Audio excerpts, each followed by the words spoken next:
Hello बच्चों, नमस्कार। आप सभी का मैथ पीवीआई सेशन के छठे लेक्चर में फिर से स्वागत करते हैं। वैल्यू तो -4√3 और सी का वैल्यू हो जाएगा 4। तो हम लोग क्या निकालेंगे? सबसे पहले डी निकालेंगे। डी निकालने के लिए क्या होता है फॉर्मूला? b² - 4ac इसका वैल्यू होता है, फॉर्मूला होता है ये। अब बताइए बी का वैल्यू कितना है? तो -4√3 इसका स्क्वायर कर दीजिए, फिर -4 इंटू ए का वैल्यू कितना है? 3 और सी का वैल्यू कितना है? 4, यहां रख दीजिए 4। इसका स्क्वायर करेंगे तो कितना हो जाएगा? 4 चौका 16 और √3 का स्क्वायर करेंगे तो 3 -4 तिया 12, 12 चौक 48। अब बताइए यहाँ पर 16 तिया कितना हो गया? 48 और माइनस में ये 48 में से 48 गया तो क्या हो गया? 0 आया, यानी डी का वैल्यू 0 आया। तो डी का वैल्यू जब 0 आता है तो क्या होता है? क्या कंडीशन होता है? मूल वास्तविक एवं समान है, वास्तविक एवं समान है। तो यहाँ पर ये डी का वैल्यू निकल गया 0। तो चूंकि डी बराबर क्या निकल गया? 0, इसीलिए अतः मूल क्या हो जाएगा? मूल वास्तविक एवं समान है। मूल वास्तविक एवं समान है, ऐसा हमने बताया था इससे पिछले वाले वीडियो में। अगर आपने नहीं देखा तो उस वीडियो को देख लीजिए, वहां पर हम पूरा डिस्कस कर दिए थे। चलिए इसको नोट कर लीजिए अच्छे से। चलिए इस क्वेश्चन को देखिए, यह है समांतर श्रेणी, यानी समांतर श्रेणी 7, 13 और 19 का कौन सा पद आपका 205 है। तो हम लोग पहले समांतर श्रेणी में जब भी पढ़ते हैं तो पहले पद को a, दूसरे पद को a2, तीसरे पद को a3, इस टाइप से हम लोग मानते हैं। इसी प्रकार से ये पहला पद है, इसको हम लोग a1, फिर a2, फिर a3 इस टाइप से मानेंगे। काहे कि ये बोल दिया है समांतर श्रेणी में है। तो समांतर श्रेणी के लिए फॉर्मूला होता है n मा टर्म निकालने के लिए, यानी an बराबर फॉर्मूला होता है a + n - d। और कभी sn का फॉर्मूला यानी योग निकालना है आपको, तो हम लोग ये फॉर्मूला लगाते हैं sn बराबर n/2 × 2a + n - 1 × d। और हमको सबसे पहले हमको d निकालना पड़ता है। तो d निकालने के लिए d यानी d का मतलब हुआ सार्वअंतर निकालने के लिए हमारा फॉर्मूला होता है a2 - a1, यानी प्रत्येक दूसरा पद में से पहले पद को क्या कर देना है? माइनस कर देना है। देखिए यहाँ पर ये a2 में से a1 को माइनस कर देंगे, या आप a3 में से भी 2 को माइनस कर सकते हैं, है ना। ऐसा प्रत्येक दूसरा पद में से पहला पद को क्या कर देंगे? माइनस कर देंगे, तो हमारा d निकल के आ जाएगा। तो आप लोग इसको पहले नोट कर लीजिए, ये फॉर्मूला को। एपी के लिए ये फॉर्मूला काफी इंपॉर्टेंट है, एपी का है, इसको नोट कर लीजिए पहले। ये क्वेश्चन को देखिए। चलिए ये क्वेश्चन को अब हम सॉल्व करते हैं। ये देखिए पहला पद यानी प्रथम पद को हम लोग ए से बोला कौन सा पद, इसका मतलब n का वैल्यू निकालना है। कौन सा पद बोलेगा इसका मतलब n का वैल्यू आपको ज्ञात करना है। और ये बोला कौन सा पद इतना होगा, इसका मतलब ये an का वैल्यू हुआ। किसका वैल्यू हुआ? an का, या tn भी बोल सकते हैं। तो ये प्रथम पद है, तो प्रथम पद को हम लोग क्या कर सकते हैं, यानी दिया गया है हम लोग का, दिया गया है, क्या दिया गया है? तो a1 को a लिखिए या a1 लिख दिए, कोई दिक्कत नहीं है। तो a लिखते हैं हम, a बराबर 7 है। और d का वैल्यू निकालना है सबसे पहले। तो d का वैल्यू क्या करेंगे? इसमें से इसको माइनस करेंगे, यानी 13 में से 7 को क्या कर देंगे? माइनस। कितना आ जाएगा? 6 आ जाएगा d का वैल्यू। इसी और n का वैल्यू हमको क्या करना है? n बराबर हमको निकालना है। और an का वैल्यू दिया गया है कितना? an का वैल्यू दिया गया है 205। इसीलिए an बराबर क्या होता है फॉर्मूला? a + n - 1 × d होता है। अब हमको बताइए an का वैल्यू कितना है? तो 205 है। फिर a का वैल्यू कितना है? 7 प्लस n का वैल्यू पता नहीं है। और d का वैल्यू कितना निकाले हैं? 6 निकाले हैं, यहां से निकालिए। 205 है, इसको उठा के लाएंगे इस तरफ तो माइनस में हो जाएगा, यानी 205 और ये प्लस में 7 है, इधर आएगा तो माइनस में 7 और बराबर n - 1 इंटू कितना हो जाएगा? 6। अब बताइए 205 में से 7 को घटा देंगे, यानी 205 है इसमें से 7 को अगर घटाएंगे तो कितना होगा, 8 7 15, 9 और 1 कितना हो जाएगा, ये 198 बराबर हो जाएगा n-1 इंटू 6। आप 6 गुना में इधर इसको लाएंगे इधर तो इसके भाग में हो जाएगा, यानी 198 इसको लाएंगे तो 6 बराबर क्या हो जाएगा, n-1। 6 से कटेगा ये, 6 त्रिक 18, 6 त्रिक 18 यानी 33 दफे, 33 बराबर क्या हो जाएगा, n-1। अब हमको लाना है n का मान निकालना है, तो ये 1 बचा हुआ है, 1 को उठा के लाएंगे इस तरफ, तो 1 माइनस में इधर आएगा तो प्लस में हो जाएगा, यानी 33 अब प्लस 1 बराबर n। इसीलिए n का वैल्यू क्या निकल के आ जाएगा, 33 में 1 जोड़ेंगे कितना हो जाएगा, 34। यही हमारा क्या हुआ आंसर। यही पूछवे किया था कि n का वैल्यू बताइए कौन सा मान है, तो इसको आप लोग नोट कर लीजिए, इसको नोट कर लीजिए। अगला क्वेश्चन देखिए, इसको करा k का मान है, ये क्वेश्चन 2 बार पूछा गया है, इससे पिछले वाले वीडियो में भी बनाए थे। k का मान बताइए, k का मान ज्ञात कीजिए जिसके लिए समीकरण इतना दोनों मूल वास्तविक और समान होंगे। तो बताइए द्विघात समीकरण है, इसका मूल दिया है जो मूल वास्तविक और समान है। वास्तविक और समान होने का मतलब क्या होता है, कंडीशन कब होता है, वास्तविक और समान हुआ इसका मतलब क्या हुआ, d 0 के बराबर होगा। सिंपल बात है। रखिए यहां पर, तो पहले हम लोग दिया गया है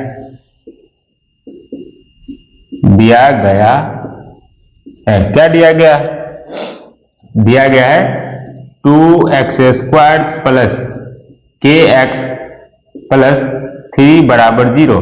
यहां से निकालेंगे a का वैल्यू कितना 2, और b का वैल्यू अगर निकालेंगे तो ये k, और c का वैल्यू निकालेंगे तो 3। तो हमको क्या दिया गया है, क्योंकि मूल क्या है, वास्तविक है, क्योंकि मूल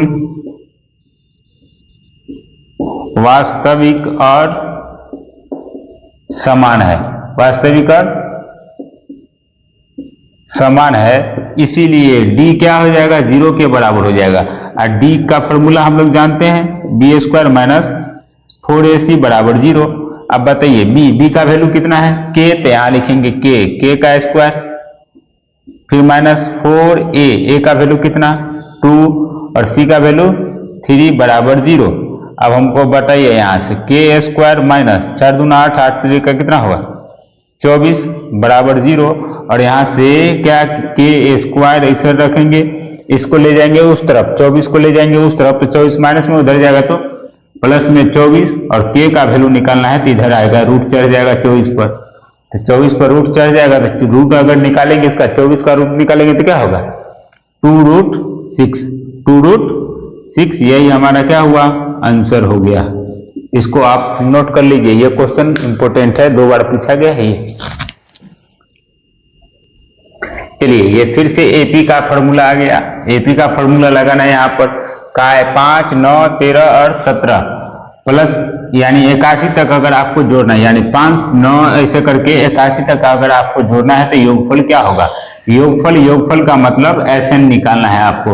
SN कब निकालना है, तो पहले इसमें देखेंगे कि क्या यह एपी में है, क्या यह एपी में है, तो एपी के लिए क्या होता है, कॉमन डिफरेंस सेम होता है। याद रखिएगा, ये ध्यान रखिएगा आप, जो एपी निकालना है तो एपी चेक करने के लिए हम लोग का कॉमन डिफरेंस सेम करना पड़ता है। कॉमन डिफरेंस सेम करना है, इसका मतलब सार्वंतर सेम करना। सार्वंतर सेम करना है इसका मतलब ये 9 है, और 9 में से 5 को घटाइए तो 4 होगा, 13 में से 9 को घटाइए तो भी 4 होगा, 17 में से 4 को घटाइए तो भी 4 आएगा। यानी सभी जगह डिफरेंस क्या आता है, 4 का आता है, 4 का डिफरेंस आता है। इसका मतलब ये एपी में है। एपी में जब है तो हम लोग क्या करेंगे, हम लोग करेंगे, आप मानेंगे पहले वाले टर्म को क्या मानते हैं, ए, फर्स्ट टर्म को A1 या A मानते हैं तो 5, और अब क्या निकालना है, हमारा D निकालना है। तो D निकालने के लिए 9 में से किसको घटा दीजिए, 5 को, कितना बचेगा 4, और ये अंतिम वाला पद है, तो अंतिम पद को हम लोग किससे लिखते हैं, अंतिम पद को AN से लिखते हैं। AN बराबर कितना 81।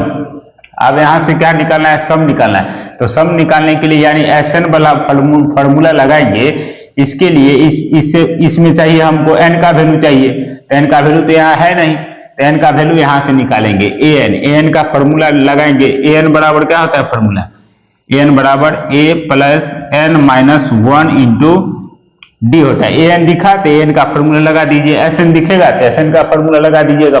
टेक्निक सीखिए। an दिखा तो an का फॉर्मूला लगा दीजिए। अब an का फॉर्मूला लगा दीजिए, बताइए an का वैल्यू कितना है 81, 81। a का वैल्यू कितना 5 plus n minus 1 into D, D का मान कितना है 4, तो यहाँ से 4। अब बताइए 81 है, 5 इधर प्लस में इधर आएगा तो माइनस में 5 और बराबर n माइनस कितना हो जाएगा 1 और गुने कितना 4। 81 में से 5 गया तो कितना बचेगा बताइए 76 और बराबर क्या हो जाएगा n माइनस 1 गुने 4। अब यहां से लेके 4 गुना में है, इधर आएगा तो इसके भाग में हो जाएगा, यानी 76/4 बराबर क्या हो जाएगा n माइनस 1। 4 से कटेगा, 4 एकम 4, 4 नमा 36। यानी कहने का मतलब ये हुआ n माइनस 1 बराबर कितना हो गया 19 और n का वैल्यू निकालना है तो क्या हो गया 19 और ये माइनस में 1 है, उधर जाएगा तो प्लस में 1 यानी 20 निकल गया। यानी n का वैल्यू क्या निकल के आ गया 20 आया। n का वैल्यू 20 आया तब हम Sn बड़ा फॉर्मूला लगाएंगे, इसीलिए Sn बराबर n by 2 into 2a plus n minus 1 into D लगा देंगे। बताइए n का वैल्यू कितना निकला 20, तो यहाँ लिखिए 20/2, फिर 2 इंटू a का वैल्यू कितना है यहाँ से लीजिए a का वैल्यू 5, तो 5 प्लस n का वैल्यू कितना निकाले हैं 20, तो 20 माइनस 1 और गुने डी का वैल्यू कितना निकाले हैं 4, तो यहाँ रख दीजिए 4। अब इसको सॉल्व कीजिए, इसको काटेंगे तो हो जाएगा 10, यहाँ होगा ये भी 5 दूना 10, ये हुआ 20 में से गया तो 19, 19 को 4 से गुना करेंगे कितना हो जाएगा 76। 20 में से गया तो 19, 19 को 4 से गुना कर देंगे तो 76 हो जाएगा। अब बताइए ये दोनों को गुना कर देंगे, ये दोनों को क्या करेंगे यहाँ पर लाइए, यहाँ पर दिख रहा है, हाँ ये दोनों को गुना कर देंगे। किसको किसको, ये 10 तो बाहर है इधर, ये 10 और 36 को गुना करेंगे तो कितना हो जाएगा 46, 46 और 46 को गुना कर दीजिए 10 से, दोनों को जोड़ के 46 और 46 को ये वाला 10 से गुना कर दीजिए, कितना हो जाएगा 860। हमारा क्या हो गया आंसर, यानी 860 हो गया। ये फॉर्मूला पर निकाल के योग निकालना था तो योग निकाल दिए, यहाँ पर लिख दीजिए। अतः योगफल बराबर कितना आ गया 860। यही हमारा क्या हुआ आंसर, नोट कर लीजिए इसको फटाक। चलिए इस क्वेश्चन को देखिए, ये द्विघात समीकरण का क्वेश्चन है और इसमें देखिए कंडीशन कुछ दिया गया है। कराया अनुपातों a1/a2, b1/b2 एवं c1/c2 की तुलना करके आपको बताना है कि ये समीकरण जो दिया गया है दोनों ये असंगत है, आपको इसका यूज करना है। तो इसके यूज के लिए एक छोटा सा ये भी इंपॉर्टेंट है, ये जितना भी हम करा रहे हैं वो सभी के सभी इंपॉर्टेंट ही है। चलिए जब दो समीकरण दिया जाएगा, समीकरण 1 और समीकरण 2, यानी x का जो गुणांक होता है उसको a1 बोलते हैं, y का जो गुणांक होता है उसको b1 बोलते हैं और कांस्टेंट जो रहता है उसको c1 बोलते हैं। कहने का मतलब ये हुआ फर्स्ट समीकरण के लिए, और दूसरा समीकरण के लिए a2 b2 c2 ऐसा लगा देंगे। जब भी हमको यहाँ पर क्या है बिना सॉल्व किए आपको बताना है। जब क्वेश्चन आपको दे दिया जाएगा कहेगा बिना सॉल्व किए बताइए कि इसका ग्राफ कैसा होगा, इसके कितने हल होंगे, ये चीज पूछा जाएगा तो आप बिना सॉल्व किए ही बता सकते हैं कि इसका हल कितना होगा और ग्राफ कैसा होगा। तो चलिए वही कंडीशन यहाँ देखिए, जब आपको a1/a2 बराबर अगर नहीं होगा b1/b2 के तो इसका क्या हो जाएगा, इसका हल कितना होगा, तो कहेगा कोई हल नहीं होगा। जब a1/a2 बराबर नहीं होगा b1/b2 तो इसका कोई हल नहीं होगा। और इसका ग्राफ पूछेगा, ग्राफ कैसा होगा, तो ग्राफ होगा प्रतिच्छेदी। प्रतिच्छेदी का मतलब हुआ ऐसा इस टाइप से, यानी एक दूसरे को प्रतिच्छेद कर देगा। अगला कंडीशन है अगर a1/a2 b1/b2 बराबर हो जाएगा c1/c2, यानी तीनों का रेशियो आपस में क्या हो जाएगा इक्वल हो जाएगा, बराबर हो जाएगा, तब इसका हल कैसा होगा, तो इसका हल होगा अपरिमित रूप से अनेक हल हो जाएंगे। इसका अपरिमित रूप से अनेक हल हो जाएगा। और क्या हुआ इसका ग्राफ कैसा होगा, तो संपाती होगा। संपाती का मतलब हुआ ई रेखा पहले समीकरण का है तो दूसरा समीकरण का भी इसी पर आ जाएगा, यानी सेम लाइन आ जाएगा एक ही जगह पर। उसके बाद तीसरा कंडीशन है a1 बट्टा a2 बराबर होगा b1 बट्टा b2, और तीसरा है सॉरी a1 बट्टा a2 बराबर है b1 बट्टा b2 बराबर नहीं है c1 बट्टा c2 के। जब ये कंडीशन आ जाएगी ये समीकरण में, ऐसा ये कंडीशन आ जाएगा, इसको सॉल्व करेंगे, ये कंडीशन आ जाएगा तो हम लोग कह सकते हैं इसका कोई हल नहीं होगा और इसका ग्राफ हो जाएगा समांतर। इसका ग्राफ कैसा होगा? समांतर। समांतर का मतलब हुआ दो लाइन इस टाइप से कटे रहेगा, यानी समांतर का मतलब दो लाइन उस टाइप से रहेगा, ऐसा जो एक दूसरे को कभी प्रतिच्छेद न करे। तो आप इसको भी नोट कर लीजिए, ये काफी इंपॉर्टेंट पॉइंट है। चलिए आप देखिए इस क्वेश्चन को देखिए, कर इसका तुलना करना है, इसका तुलना करके आपको बताना है। तो पहले समीकरण को देख लीजिए, कौन कौन समीकरण दिया गया है। यू 3x प्लस 12y और प्लस बराबर कितना 5, ये समीकरण एक हुआ। समीकरण एक हुआ और समीकरण एक में हम लोग a1 मानते हैं तो a1 बराबर कितना होगा 3, और b1 का मान कितना हो जाएगा 12, और c1 का मान कितना हो जाएगा 5। ठीक है, अब देखिए दूसरा समीकरण को लीजिए। दूसरा समीकरण कितना है 2x प्लस 8y बराबर 7, ये समीकरण 2 है। तो इसमें क्या करेंगे a2 मानेंगे, a2 का मान कितना 2, b2 का मान कितना 8, और c2 का मान कितना हो जाएगा तो 7 हो जाएगा।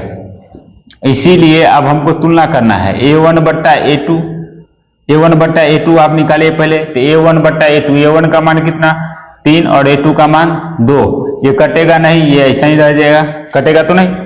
फिर आप निकालेंगे b1 बट्टा b2, b1 बट्टा b2, तो b1 का मान कितना 12 और b2 का मान कितना 8, तो यहाँ हो जाएगा 4 दूना 8 और 6 दूना 12, 2 दूना 4 और 3 दूना 6 आ गया। इसको सॉल्व किए तो 3 बट्टा 2 आ गया, 3 बट्टा 2 आ गया।